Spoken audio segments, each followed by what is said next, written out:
So thank you for coming. I'll just give you a few seconds about myself. I've been in Cambodia for 3 years. This is my 9th company, and our focus here, we are is there a clicker? So MangoTango is a strategic communication firm, and we combine design and management consulting with communications. So we like to say that we use creativity, innovation, and systems thinking. Systems thinking is the superset of human-centered design. It's the original notion of how do all the pieces fit together to solve a problem. Okay, that's not right.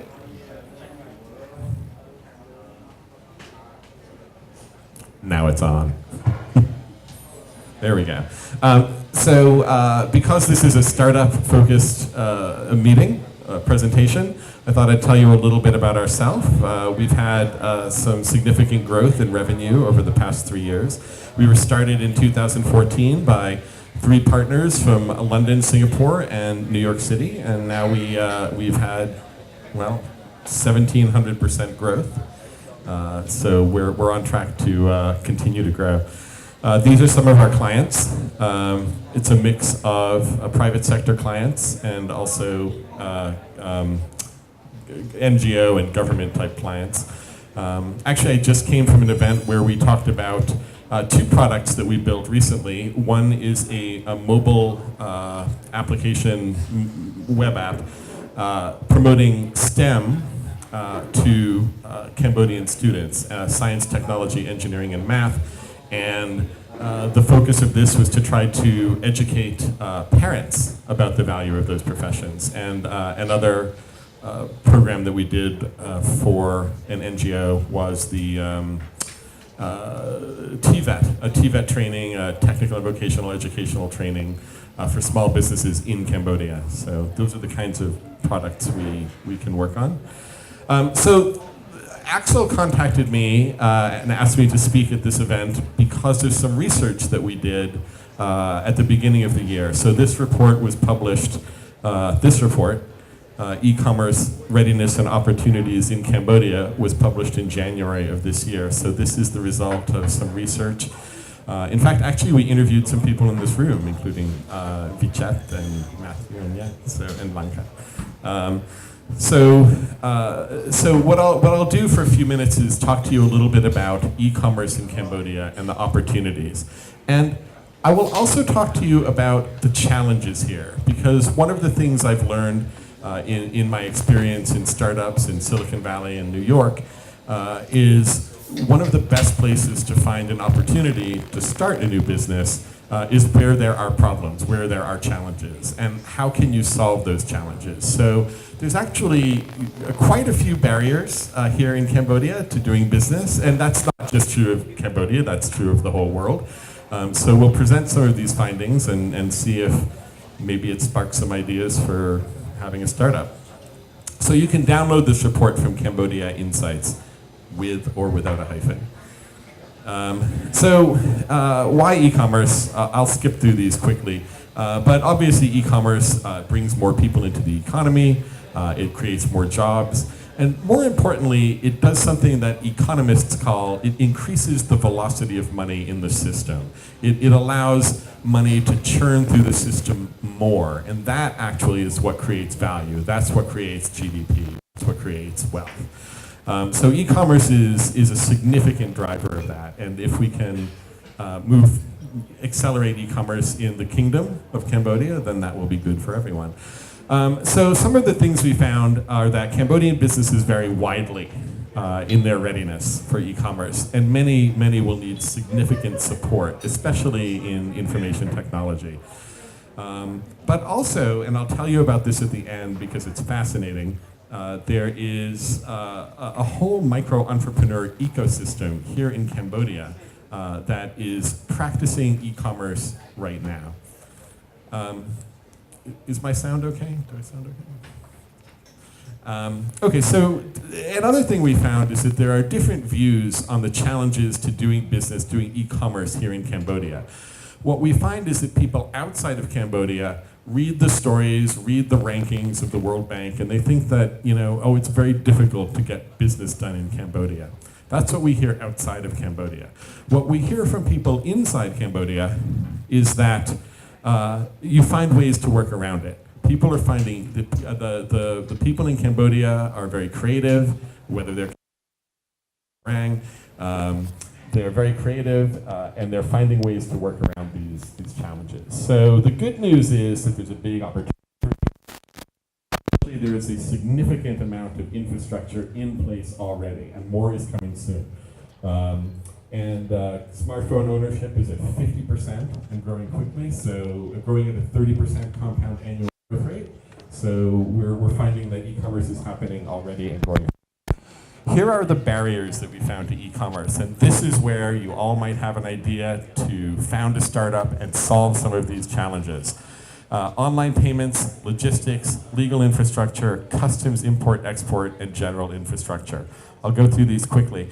Currently there's a big, widely available 3G and 4G network, cheap data plans, competition keeps prices low. So ICT infrastructure is good and getting better.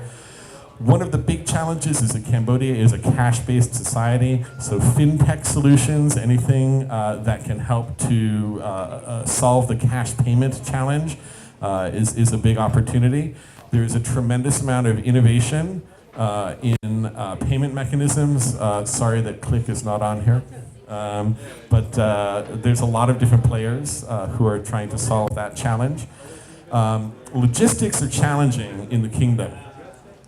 So one of the things we found is that delivery is inefficient and expensive. There's also no source for information on addresses. Remember this package right here? I'll talk about it in a minute. So there's no source for good information on addresses. There's also some challenges with legal, consumer protection, and e-business law, but those are coming. In fact, the draft law has finally been circulated, so that's coming quickly. Customs is often cited as a bottleneck, and you can download all this in the report, by the way, if I'm going very quickly. I see I only have 1 minute left. So lack of skills and lack of capital are also barriers to expanding business in Cambodia. But this is interesting. The good news is that people are finding ways around this. So while we were researching this report, we found out that one of our researchers, Kim, that's Kim right there, runs a store on Instagram. So Kim actually, and let me explain to you what she does. There's a whole emerging ecosystem of thousands or tens of thousands of young people who are doing this. Kim takes orders on her site. She orders from Alibaba or Tencent in China. She uses an agent consolidator here. They consolidate onto a container. The container leaves Guangzhou. It goes to Sihanoukville. It clears customs. It comes to Phnom Penh. And she then distributes those goods to the people who bought from her either locally or far away in Mandalkiri, Ratanakiri. If it's Ratanakiri, then she takes this package right here, she puts it on a bus, she takes a picture of it, and she sends it to the recipient. So in summary, and it's amazing if you go on Facebook and Instagram to see the ecosystem of young people who are selling items and who have solved the problem of logistics and address and everything. So in summary, there's a tremendous amount of potential, and it's already happening, and all of these challenges are being solved, and it's a great opportunity to come and build a business around that. And that's it. That's my presentation. I'm only 30 seconds over. So any questions? I think I have 3 minutes for questions. Just one very quick question, Chris. Do you have any idea about the penetration of the e-commerce in Cambodia at the moment? No, that's a great question, actually. We found thousands of Facebook and Instagram sellers. And actually, we were trying to get the Asian Development Bank, who paid for this report, to pay for a more deep dive quantitative analysis of that ecosystem. But I mean, just from what our initial research found, and if you're on Facebook, you can see it. There are thousands or more people who have set up websites, and they're curating these sites. right? So Kim, who was our researcher, one of them, what she did is she went on Tencent and Alibaba and she found, in her words, cute t-shirts, and she put them on her Instagram page here, and then paid sometimes to boost the posts, and then she collected the orders, and actually she used to send them directly through the post office here, but it turns out that there's an emerging class of what they call agent consolidators. So all of the people just like Kim actually contact an agent, and that person orders from Alibaba or Tencent, and that's how they ship it on a container. Takes 3 days. Kim said it's faster than going through the post office, so they get a container shipment. But anyway, to answer your question, it appears to be a big and growing market of young micro entrepreneurs. Who's what? Who's winning the race? Well, interestingly, it's not, I was just at a conference in Yangon, and they were looking at micro sellers, but they were only looking at the platforms like eBay or Lazada or the places where you can sell. No one was looking at Instagram and Facebook. So I see that in our research it showed that Instagram and Facebook are big places where people sell because they don't actually have to pay a fee to the platform. So at least for now, those platforms seem to be the platforms of choice for selling. Yes?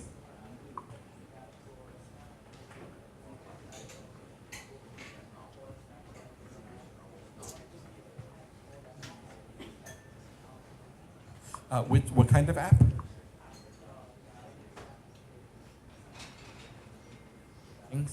Oh, STEM education, yes. Actually, so far it's been live for 4 months, and we've had 1 million people use it to send information to their parents. So the STEM app is in Khmer, and it's also in English. One of the challenges we found is that all of these new jobs, like chemical engineer or a sanitation technician or water service technician, science jobs, many people's parents don't know that these are valuable jobs, right? So we actually put down the degree you need and the amount of money that you can make in year 1 and year 5. And students are using this app, 1 million of them so far, in Cambodia, and sending email or messages through this to their parents to show them that there's more jobs than just accounting. Because accounting is a very popular job that people's parents in Cambodia want them to do. So we used it to help promote technology jobs. So it's funded through the end of next year, or middle of next year, and hopefully it will continue. Great, thanks everyone.